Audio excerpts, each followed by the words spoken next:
Hello there, and thanks for joining us on today's edition of Well in Print on your Pan-African Media TV with me, Frida EGBESON.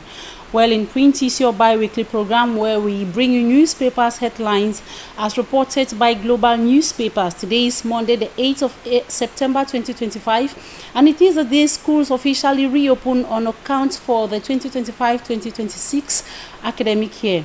Don't go away, for we shall be right back just after the transition.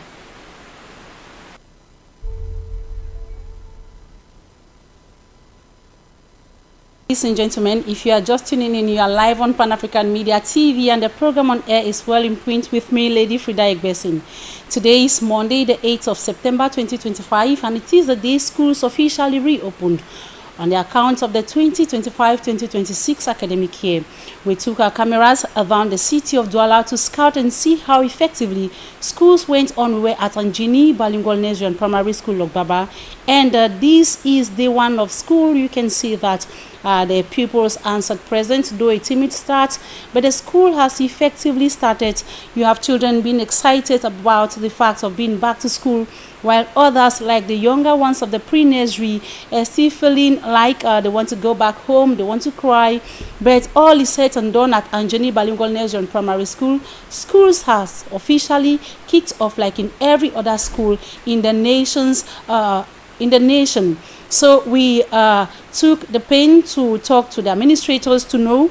We know that schools are starting this year amidst a lot of skepticism in the minds of parents and of guardians. So we have Madam Buma Elizabeth, who spoke to us about some of the challenges they have encountered as they prepare ahead of this academic year. Let's take a listen. Expect parents to come to school on time, register their children, take their book list. But we discovered that while the teachers are here, parents don't come, and few that come says they are waiting to really know if school is really starting today. Yes, some said they said first, now they say 8. How sure are they that school is starting? And others are saying that with the election coming, they are not really sure. They'll wait after the election. Some are really scared, while others just need encouragement for them to register their children. But so far, with all the words that we are telling them, some are encouraged and they are doing the registration, while others are still looking.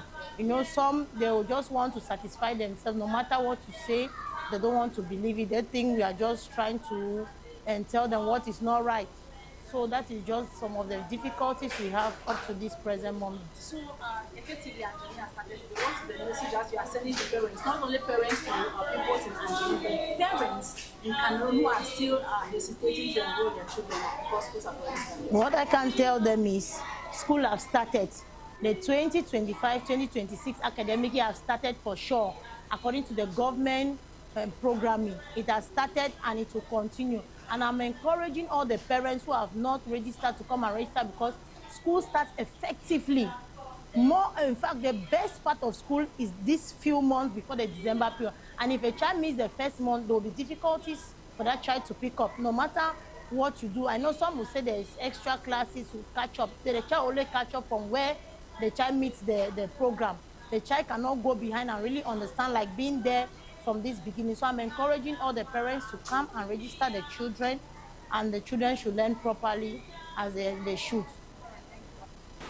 Well, that is Madam Buma Elizabeth, a teacher at Anjani Bilingual Nigerian Primary School, telling us about the challenge they faced as they were preparing ahead of this academic year. Parents, you've heard, there is no need to be scared. There is no need to have worry, because schools have started. No matter how long you keep your child at home, by the time you make up your mind to go enroll them in school, they'll not be able to meet up with those that started school at day one. So please rush up and enroll your children, because schools has officially started. Ladies and gentlemen, up next is our weekly press review with our first flight taking us to the United States of America with Los Angeles Times, our newspaper this morning. Los Angeles Times is carrying as major caption, fresh water is disappearing and much of the world is getting drier. While Nation's World Extra carries this morning as caption equally, activists tracking ICE rates via apps. Legal experts say surveillance largely lawful. The Washington Post on its part this morning headlines: Israel eases talks of annexing West Bank after UAE warning. Away from here, away from the US, we move to the United Kingdom with Financial Times this morning, carrying as major caption, Starmer resigned after Raymond resigned over tax. While Morning Star headlines this morning, Britain aiding Gaza genocide, Israeli plane refuels at RAE Brails Norton before killing 73 people. At the Yorkshire Post on its time this morning, the Yorkshire Post is telling us this morning that the part comes up. The Yorkshire Post is coming up this morning with a caption. Its part comes up with major caption, reshuffled after Raya resigns. The paper says the Deputy Prime Minister of the United Kingdom's departure follows admission she unpaid tax on purchase of second house, which means the Prime Minister did not pay tax for the purchase of her second house. From the United Kingdom, we move over to India with the Hindu newspaper this morning. The Hindu newspaper is telling us about the caption that Modi hails Trump remarks on special ties, while the Weekend Australian newspaper, the Weekend Australian headlines, Liberal leader unveils economic vision, culture of dependency has to stop. The paper is telling us this morning that the culture of dependency has to stop. Away from Australia, we move over to Nigeria with the Punch newspaper headlining. The Punch is telling us this morning, the Punch newspaper is telling us about fuel matters in the country, saying that NUPEC versus Dangote. Fuel marketers beg Tinubu to avert Monday's strike. Looming damage must be stopped, says the Punch. While petroleum IPO Nigeria workers cannot be abused without consequences. Away from Nigeria, we move over to Cameroon this morning with the first newspaper being the Media newspaper.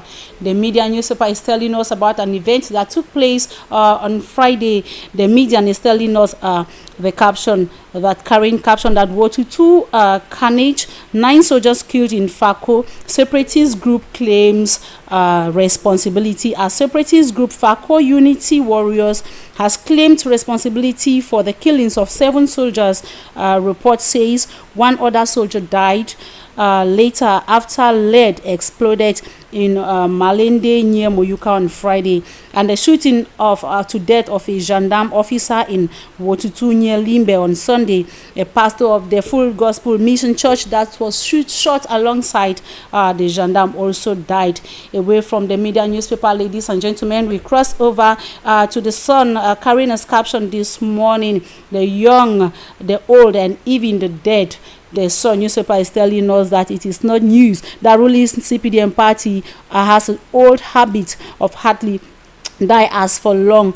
Names of long leading rumors, dead people in the political party members who are influential and who were responsible in the party, those who are there still have their names appearing on documents concerning the CPDM party. Away from the Sun, we move over to the Guardian Post this morning. The Guardian Post is bringing us caption this morning, bringing us that October 12 polls. Bamenda says yes to Bello Buba Maigari. This is in relation to the visit of the presidential candidate of the UNDP party, who visited Bamenda and promised that if elected president come October 12, he was going to have a dialogue with separatist fighters who have taken guns and are now living in the bushes. Away from the Guardian Post, we move over to Cameroon Insider.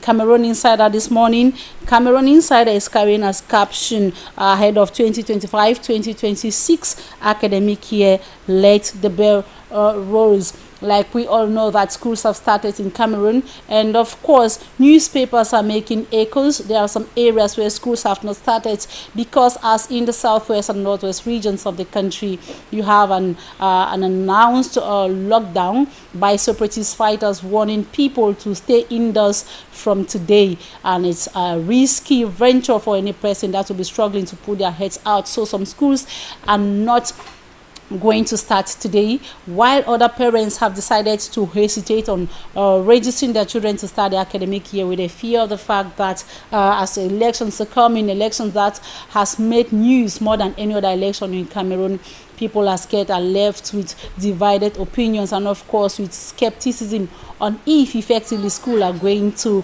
go operational or not. But what we are telling you this morning, that we've gone through the newspapers, you've seen what is taking place. British Assistant Prime Minister that resigned because of the accuses of non-payment of taxes. They say that she purchased her second house without paying tax, and of course she resigned. And her resignation has acted as a blessing to some people who were recruited to replace her. We also have a worry of dryness. When we talk of dryness, it's affecting many areas. So regions are affected, countries are affected about dryness, and this has hesitated the intention on the attention of newspapers to bring it to the public. We want to believe that experts will dive into the matters and see how we can reclaim land, and of course ensure that our areas do not suffer from dryness. Ladies and gentlemen, this is how we saw it on today's bulletin on Well in Print. Don't go away, for there are more interesting programs that are coming your way. Stay tuned to programs on Pan-African Media TV. We are broadcasting live on Creolin Canal 299. You follow us live on Facebook at Pan-African Media TV, and you can follow us on the YouTube at Pan-African Media TV. Of course, for our faithful viewers, you know that your intention to be part of our panel list open. You can just send us a DM on Facebook, or you have your messages ready, send your reaction. I'll be free and proud to read your reaction, and of course to have you be part of those that are informing, educating and entertaining the public and the world. Don't go away until I come your way next Friday, 11 a.m. to 12 p.m. Stay tuned to programs on your Pan-African Media TV.